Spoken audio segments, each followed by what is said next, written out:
Du 20 au 22 août se tenait un stage de vannerie pour les enfants à l'école libre de Saint-Léger. Un art ancestral du territoire gaumais que les enfants ont pu découvrir avec 3 vannières différentes, une pour chaque jour de stage. Au programme, oiseaux en osier, nichoirs ou encore cabane dans la cour de l'école.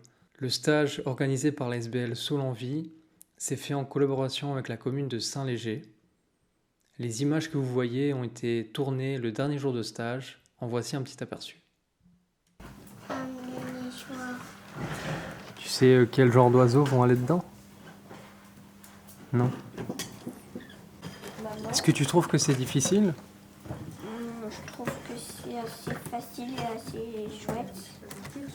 Et si tu devais raconter le stage à tes copains ou copines, qu'est-ce que tu dirais? Que ça a été super bien et qu'on a fait beaucoup de choses. T'aimerais bien en refaire un? Oui.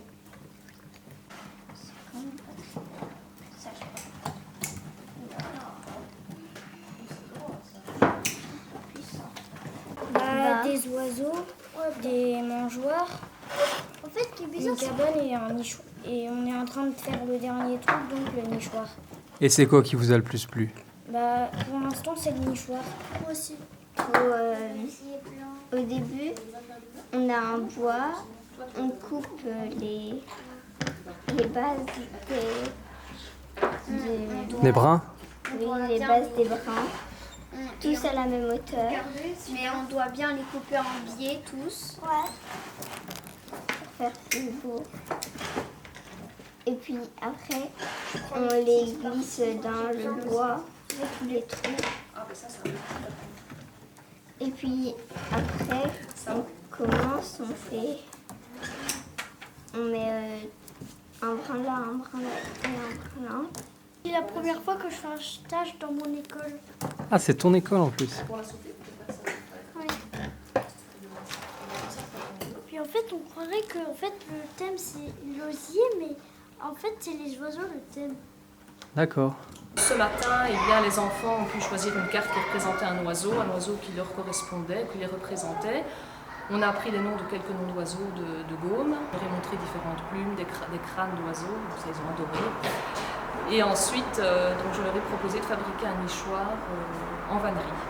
Mais je pense que de prime abord, ce qu'ils adorent, c'est déjà pouvoir utiliser un sécateur. Parce qu'à la maison, tous les enfants n'ont pas la possibilité d'utiliser un sécateur parce que les parents pensent, et à raison, que c'est dangereux.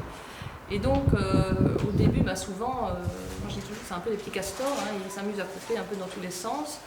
Et ensuite, ils aiment bien en fait le contact avec la matière naturelle déjà, et puis le fait de créer, comme je disais, cet objet 3D au départ de quelques brindilles, c'est un côté magique.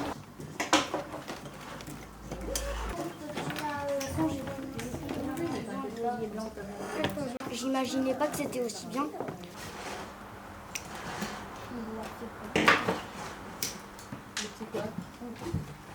Je vais faire un épée, regarde.